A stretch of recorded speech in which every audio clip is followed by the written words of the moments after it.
안녕하십니까. 오늘부터 전기설비 과목을 강의하게 될 김대영 강사라고 합니다. 기본적인 전기설비 강의는 총 이렇게 9장으로 구성되어 있습니다. 그래서 이 9장에 대해서 차근차근 우리는 진행을 해서 나갈 거고요. 우리 전기설비라는 과목은 우선 발전소라는 곳에서 전기를 대략 20kV의 전기를 만들면 그것을 우리가 1차 변전소로 보내주게 되어 있습니다.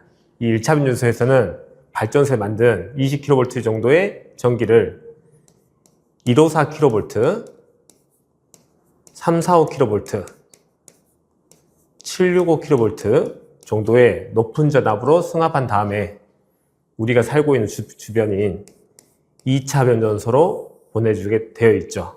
그 다음에 다시 여기에서 이 높은 전압을 22.9kV로 변성하게 되면 이제 우리 집 주변에 보이는 이런 전주를 이용해서 전주에 매달린 주상변압기, 배전용 변압기로 가게 되어 있습니다. 이 주상변압기, 배전용 변압기에서 220V로 변성해서 우리 집으로 넣어주는 이런 전체적인 과정을 겪게 되는 게 우리가 사용하는 전기의 이동 경로인 건데, 우리는 여기에서 우리 전기를 사용하는 장소인 수용, 장소, 수용가라고 불리우는 이곳에서 전기를 시설하는 방법, 사용하는 전선의 내용들을 배우게 되실 거고, 그때 시설하는 이런 전주의 시설 규칙들 또는 이쪽에 배전에 대해서 배운 학문이 전기설비라고 생각해 주시면 좋을 것 같습니다. 그래서 우선 기본적으로 우리는 가장 낮은 단계인 수용장소 안에서 전기를 사용하는 부분에 대해서 먼저 배워보도록 한다고 생각해 주시면 좋을 것 같아요. 자, 첫 번째로 전선 및 전선의 접속인 것이고, 그렇다면 우리가 전기를 사용하는 가장 기본 단위인 전선에 대해서 알아보자라는 내용입니다. 첫 번째로 전선의 구비 조건이 있습니다. 이 말은 곧 전선이 어떤 전선이 우리한테 좋은 전선인지에 대한 설명인 것이고, 첫 번째로 도전율이라고 하는 성질이 있죠. 도전율은 흐를 도자, 전기전자에서 얼마나 전기가 잘 흐르는지를 말하는 것이고, 내가 말하고 있는 전선이라고 하는 것은 당연히 전기가 잘 흐르면 좋은 전선이다라고 평가할 수 있겠죠. 두 번째로는 전선의 기계적 강도가 있겠습니다. 기계적 강도라고 하는 것은 이 전선이 얼마나 튼튼한지를 따지는 것이고, 당연히 내가 가진 전선이 튼튼하면 튼튼할수록 좋은 전선이다라고 평가할 수 있겠죠. 세 번째로는 내식성이 커야된다는 표현이 있습니다. 자, 우리가 사용하는 전기에서 내자라고 하는 표현은 거의 대부분 견딜 내자라고 생각해 주시면 좋을 것 같아요. 그렇다면 내식성이라는 것은 부식에 견디는 성질, 얼마나 잘 부식이 되지 않느냐라는 거고, 당연히 전선도 부식이 안 되면 안 될수록 좋은 거니까 내식성이 크면 클수록 좋겠다라고 보시는 거고요. 네 번째로 가요성이라는 성질이 있습니다. 가요성이라고 부르기도 하고, 얘를 유연성이라고 표현하기도 하고, 영어로는 플렉시블이라는 표현을 할 거예요. 얼마나 잘 구부러지는지에 대한 표현인 것이죠. 그렇다면 우리가 가지고 있는 전선은 잘 구부러지면 잘 구부러질수록 우리가 시설할 때 훨씬 더 유리하기 때문에 이 가요성이라는 성질도 크면 클수록 좋은 전선이 됩니다.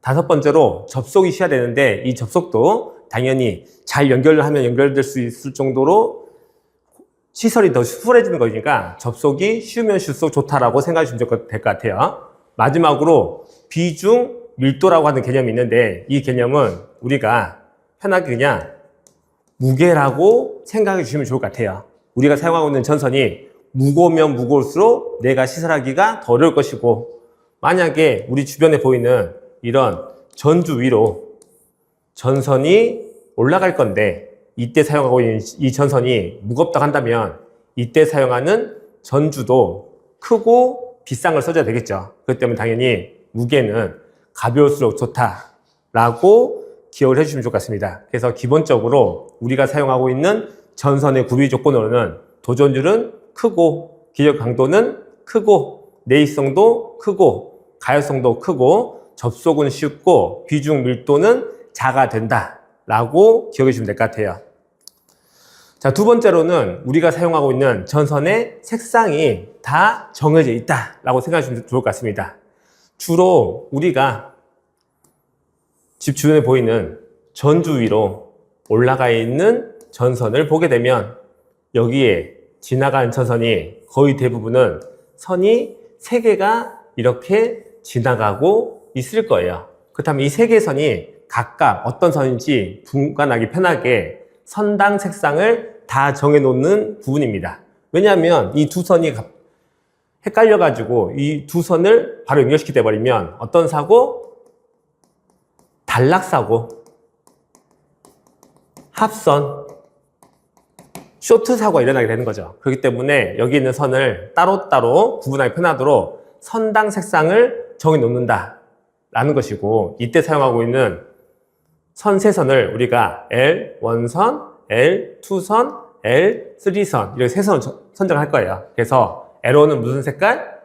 갈색, L2는 흑색, L3는 회색, 그 다음에 그 아래로 지나가는 중성선은 청색을 쓰도록 법으로 정해놨다 라는 것이고, 그 다음으로는 어떠한 기계구에 외암이 금속으로 되어 있으면 이 금속이 있는 부분으로 전기가 누설돼서 흐를 수 있겠죠. 그때 우리가 만졌을 때 감전될 수 있기 때문에 여기에 있는 외암을 어떻게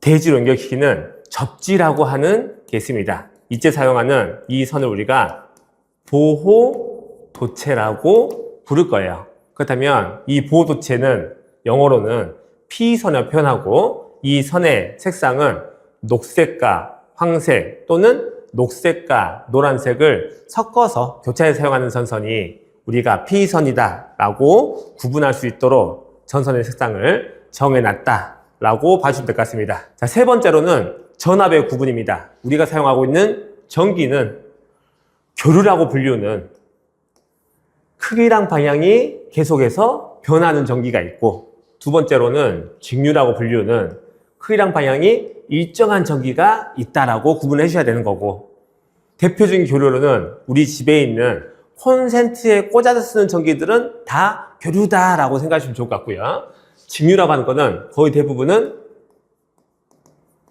배터리, 건전지 이런 것들은 다 직류다라고 구분해 주시면 좋을 것 같습니다. 그렇다면 이때 이 교류랑 직류를 전압의 크기에 따라서 저압, 고압, 특고압으로 나누겠다라는 표현이에요. 그래가지고 우리가 쉽게 구분해서 쓰기도 편하고 표현하기도 편하기 때문에 이렇게 3가지로 구분해 놓겠다라는 것이고, 교류에서 저압은 1000V 이하를 의미하는 것이고요. 직류에서 저압은 1500V 이하, 교류에서 고압은 1000V를 초과하고 7000V 이하까지 의미하는 것이고, 직류에서의 고압은 1500V를 초과하고 7000V 이하까지를 의미하는구나 라는 것이고, 마지막으로 교류에서의 톡고압이나 직류에서의 특고압 모두 7000V를 초과하는 전압을 우리가 특고압이라고 부르겠다라는 규정상 구분할 수 있는 내용을 기억해 주셔야 되는 부분입니다. 자, 그렇다면 기본적인 전선을 배웠고, 이번에는 전선의 종류라든지 전선의 명칭 또는 전선의 약호에 대해서 알아보자라는 내용입니다. 자, 첫 번째로 경동선이라고 하는 전선이 있어요.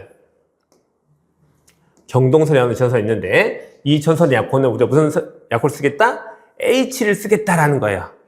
우리가 사용하는 전선은 주로 구리선을 많이 씁니다. 그래서 이 구리선을 한문적인 표현인 동선으로 하겠죠. 그렇다면 이 경동선에는 동선에는 두 가지 동선이 있습니다. 연동선과 경동선이 있어요. 연동선은 이름 그대로 부두를 연자, 전선이 부드러운 편에 연한 편에 속해 있어가지고 얘는 주로 옥내 공사에서 사용한 전선을 우리가 연동선이라고 부를 것이고, 상대적으로 경동선이라는 전선은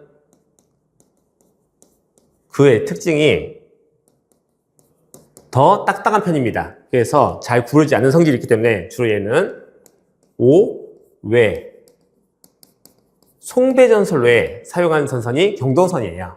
그래서 경동선은 딱딱하기 때문에 하드라는 약자의 앞을 잘 쓴다라고 기억하시면 좋을 것 같아요. 그래서 H라는 약호를 쓸 것이고, 2번째로는 이제 5개용 비닐전선 정도는 우리가 기억하고 있으셔야 돼요.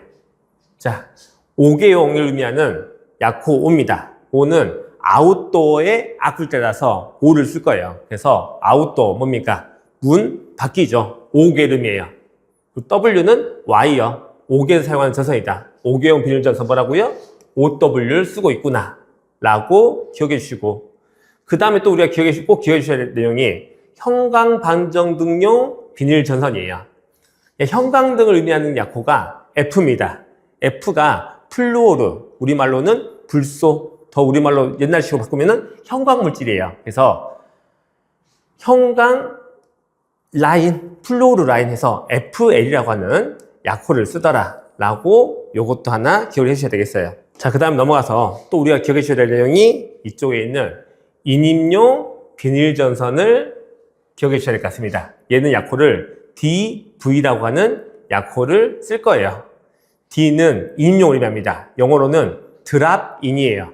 드랍은 떨어뜨리다, 인은 안쪽에, 한마디로 안쪽에 넣어준 용도에 쓰는 전선인 거죠. 그래서 우리말로는 인임용 비닐 절연 전선이라고 부르겠다. V가 비닐의 앞글자니까 이런 거 기억해 주시고, 마지막 우리가 하나 더 기억해 주실 내용이 요 450, 750V 일반용 단심 비닐 절연 전선입니다.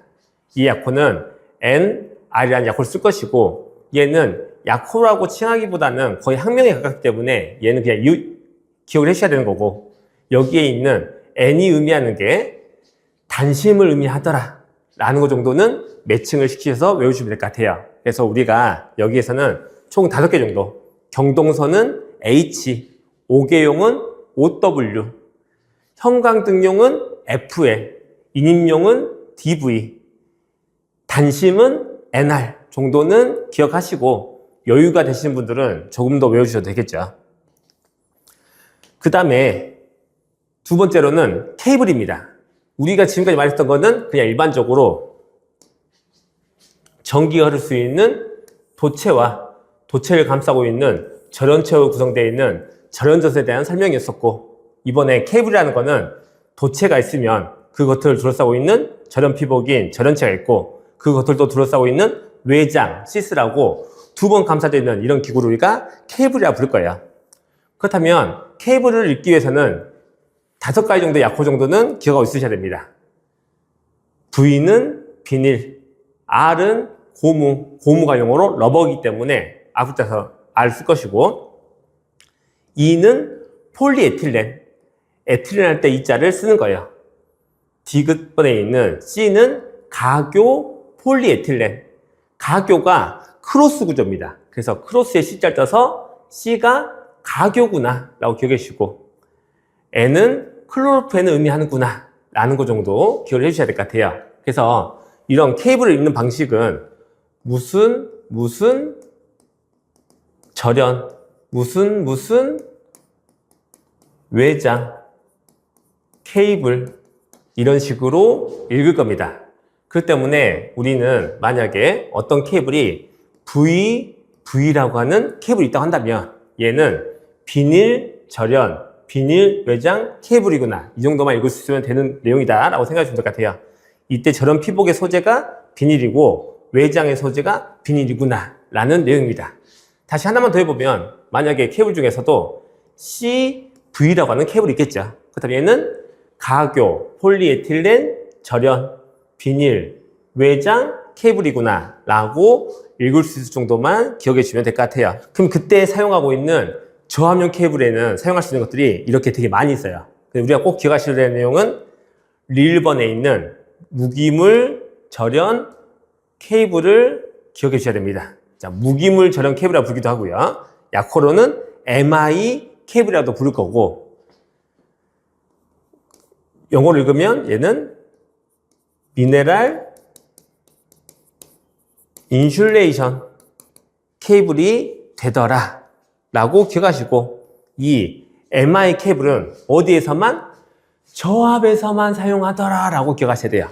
나머지 다른 케이블은 저압, 고압, 특고압에서 겸용으로 사용할 수 있는데, 여기 써 있는 무기물 절연 케이블, MI 케이블은 어디에서만? 저압에서만 사용이 가능하더라 라고 기억을 해 주셔야 되는 부분입니다. 그럼 두 번째로 이번에는 조합에서 사용하고 있는 옥내배선 이동용 케이블 및 코드가 있어요. 자, 이런 이동용 케이블, 코드 이런 것들이 있을 건데 이런 코드를 우리가 이동 케이블의 대표적인 게 캡타이어 케이블입니다. 그럼 여기에서도 문제가 자주 나오는 게 하나 있는데 캡타이어 케이블 또는 이동용 전선, 이동용 케이블 또는 코드라는 표현이 나오면 이때 전선의 최소 단면적을 많이 물어봅니다. 이때 이 전선의 최소 단면적은 0.75, 아이고, 죄송해요. 0.75 스퀘어 이상을 써라고 무조건 그냥 기억하시면 돼요. 캡타이어 케이블이나 코드나 이동용 전선 같은 경우가 나왔을 때 최소 단면적 물어보면 다른 문제는 안 나옵니다. 무조건 0.75 스퀘어 이상을 물어보는 거기 때문에 얘는 추가적으로 하나 더 기억을 해주시면 좋을 것 같습니다. 그 다음에 이제 그때 쓰는 코드 중에는 지금 보신 것처럼 막 여러 가지 코드, 고무 코드, 비닐 코드 여러 가지 있지만 우리 시험에서 가장 많이 다루고 있는 거는 이 금사 코드예요. 금사 코드. 이 금사 코드는 전선의 도체를 실처럼 얇게 여러 가닥으로 뽑아내는 방식입니다. 그 때문에 어떤 특성이 가장 크냐면 이 가요성이 엄청나게 커요. 그래서 잘 구부러질 수 있는 구간에 사용하는 게 금사 코드구나 라고 여러분들은 생각을 해주셔야 될 것 같아요. 그래서 주로 사용하는 것도 보시면은 헤어드라이기, 전기 면도기, 전기 이발기처럼 우리가 손에 들고 계속해서 움직이는 장소에 사용하는 코드입니다. 그래서 금사 코드라고 하는 거는 어느 곳에 쓴다? 이렇게 헤어드라이기, 전기 면도기, 전기 이발기처럼 계속 꺾어 쓰는 구간에 사용하니까 가요성이 풍부해서 잘 구부러지는 곳에 써야 되더라 라고 기억해 주시면 될 것 같습니다. 자, 그 다음으로는 고압용 케이블인데요. 고압용 케이블에서도 한 가지만 기억하시면 됩니다. 여기에 있는 콤바인 덕트 케이블, 약호로는 CD 케이블이라고 하는 케이블이 있는데 얘도 마찬가지로 어디에서만 얘는 고압에서만 사용 가능한 케이블이구나 라고 여러분들은 기억을 해주시면 좋을 것 같습니다. 그 다음에 넘어가서 우리는 지중에 사용하는 케이블이 있습니다. 자, 특고압용 지중 케이블이 있는데요. 이 특고압용 지중 케이블은 땅 속에 들어가는 케이블이다 보니까 물기에 강해야 돼요. 물에 강해야 되는 성질이 강해됩니다. 그래서 기본적으로 그냥 CNCV라고 얽히는 지중 케이블은 동심 중성선 차수형 전력 케이블이에요. 물을 조금 막아줄 수 있습니다.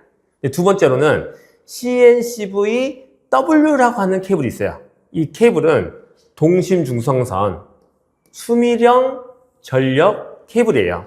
물을 더 많이 막아줄 수 있는 성질을 가지고 있습니다. 그래서 우리는 기억을 잘 하기 힘드시겠지만 CNCV면은 무슨 형? 차수형이라고 기억해 주시고 CNCVW면 무슨 형? 수밀형이라고 기억을 해 주셔야 되는 문제라고 파악을 해 주시면 될 것 같아요. 그 다음 얘가 좀 더 어렵게 나오면 여기에 있는 C, N, C, V 앞에 보신 것처럼 T, R이 붙는 경우가 있어요. 얘는 트리 억제형이라는 이름을 가지는 건데 이 트리 억제형이라는 게 뭐냐면 아까 전에 봤던 것처럼 도체가 있으면 케이블은 그것을 절연체가 그것을 외장이 감싸고 있을 건데 여기에 사용하는 이 소재가 고무기 때문에 오래 쓰다 보면 이런 고무가 이렇게 갈라지겠죠. 이 갈라지는 거리 모양이 잘 보면 어떤 모양 같이 보여요? 나무처럼 보이기 때문에 이런 현상을 트리 현상을 부릅니다. 그럼 이 트리 현상이 생기면 얘의 성능이 떨어지겠죠. 그렇다면 이런 트리 현상이 이루어지지 않도록 좀 더 막아주는 성질을 가지고 있는 케이블을 우리가 트리 억제형 케이블이다 라고 부를 수 있는 거고요. 두 번째로는 여기 앞에 FR이 붙는 경우가 있습니다. 이 FR이 붙는 경우 같은 경우에는 얘가 저독 난연성을 의미하더라 라는 것 정도 추가적으로 기억을 해주시면 좋을 것 같아요. 자, 그 다음은 나전선입니다. 나전선에 사용할 수 있는 전선의 규격이에요. 나전선은 전연전선으로 쓰여져 있지 않고 이렇게 금속인 도체로만 형성되어 있는 걸 우리가 나전선이라고 부르겠죠. 그럼 나전선은 전원체가 씌워져 있지 않기 때문에 어떻겠습니까? 위험하겠죠. 위험하기 때문에 그렇게 많이 두꺼운 건 못 써요. 규격상에서. 그래서 경동선은 12mm 이하, 연동선은 다 사용할 수 있고 동합근선은 25mm 이하, 경알루미늄선은 35mm 스퀘어 이하, 알루미늄 합근선은 35 스퀘어 이하까지만 쓸 수 있다라는 규정이 있다라고 그냥 가볍게 보시면 될 것 같습니다. 그럼 이번에는 전선을 구성에 따라서 한번 구분을 해볼게요. 전선에는 단선과 연선이 있습니다. 단선이라고 하는 거는 전기가 흐를 수 있는 금속으로 되어 있는 도체가 한 가닥으로만 이렇게 되는 거를 우리가 단선이라고 부를 거예요. 그러면 이 단선 같은 경우에는 특별히 우리가 알아내야 될 부분이 없습니다. 이 전선의 규격은 이 전선에 지름이 되거나 또는 이 전선에 단면적이 되니까 이 단면적이나 지름만 알면 끝나는 거겠죠.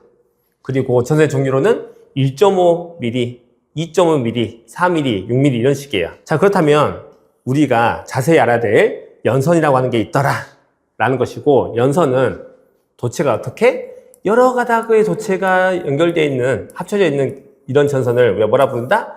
연선이라고 부르겠다 라는 것이고, 이 전선의 크기는 뭘로써? 공칭 단면적으로서 제곱밀리미터인 스퀘어로 표시할 겁니다. 그렇다면 첫 번째로 이런 연선에서는 이런 도체가 총 몇 가닥으로 되어 있는지 소선의 총수를 알아야 돼요. 그러면 소선의 총수를 구할 수 있는 방법으로는 이렇게 식이 있습니다. n은 1 플러스 3n 곱하기 n 플러스 1이고, 여기서 말하고 있는 소문자에는 충수를 의미해요. 아까 봤던 것처럼 연선이라는 거는 가운데에 이런 도체가 하나 있으면 그것들 둘러싸고 있는 전선이 하나, 둘, 셋, 넷, 다섯, 6개 이런 식으로 구성이 되어 있습니다. 그럼 여기에 있는 가운데 있는 전선을 우리가 중심 소선이라고 부를 것이고, 그것을 둘러싸고 있는 이 전선들을 우리가 1층이라고 부를 거예요. 그렇다면 더 이 전선을 두껍게 만들고 싶으면 얘를 한 번 더 감쌀 수 있겠죠. 그 다음번에는 하나, 둘, 셋, 넷, 다섯, 여섯, 일곱, 여덟, 아홉, 열, 열하나, 열둘 이런 식이에요. 그럼 이 두 번째로 감싸고 있는 얘를 뭐라 보겠습니까? 우리가 2층이라고 부르겠죠. 그럼 우리가 이렇게 식으로서 외워도 되겠지만은 구조만 이해하시면 이 연선은 가운데 중심소선은 한 가닥, 그 겉을 둘러싸고 있는 1층은 6가닥, 그 겉을 둘러싸고 있는 2층은 12가닥. 우리는 해보진 않았지만 그 겉을 둘러싸고 있는 전선은 18가닥 이런 식으로 6의 배수로서 늘어납니다. 그 때문에 1층까지의 소선의 총 개수는 7가닥, 2층까지의 소선의 총 개수는 19가닥, 3층까지의 소선의 총 개수는 37가닥이라고 이해하셔서 푸는 방식도 있는 거죠. 이렇게 식을 위해서 풀 수 있는 방법도 있는 것이고, 구조를 이해하시고 풀 수 있는 방법도 있더라 라고 기억하시는 거고요. 두 번째로는 이번에는 연선의 지름을 알아보자라는 겁니다. 우리는 아까 봤던 것처럼 이렇게 연선이 주어져 있으면 이 연선 중에서 소선 한 가닥의 지름을 알고 있어요. 그러면 얘도 똑같이 전체 연선의 지름을 구하는 식은 전체 연선의 지름 대문자 D는 1 플러스 2n 곱하기 D입니다. 그래서 소문자 N은 충수, 소문자 D는 소선 한 가닥의 지름이에요. 그럼 이렇게 식을 써서 풀어도 되겠지만 똑같이 지금 봤던 것처럼 자 1층으로 구성되어 있다고 한다면 얘는 소선의 전체 지름이 어떻게 됩니까? 아니, 전체 지름이 어떻게 됩니까? 이렇게 되겠죠. 몇 개 되겠어요? 3, D가 되겠죠. 지름이 3개가 이어진 거니까. 만약 2층으로 구성되어 있다 라고 한다면 이렇게 한 번이 더 감아져 있기 때문에 2층까지의 구성에서는 전체 지름이 몇 D? 5D가 되겠죠. 그러면 다른 거는 그려보지 않는다 하더라도 예측할 수 있겠지. 3층이면은 7D, 4층 구성되어 있으면은 9D가 되더라 라고 이해하시고 풀 수도 있겠구나 라고 기억해 주시면 될 것 같습니다. 자, 마지막으로 연선의 단면적이에요. 자, 연선의 단면적은 어쩔 수 없이 식입니다. 자, 우리 원의 단면적을 구하는 식이 파이 R의 제곱이었죠. 근데 우리는 지름을 주어졌어요. 그렇다면 R 대신에 지름을 쓰고 싶으면 지름 어떻게 주면 됩니까? 2로 나눠주면 되겠죠.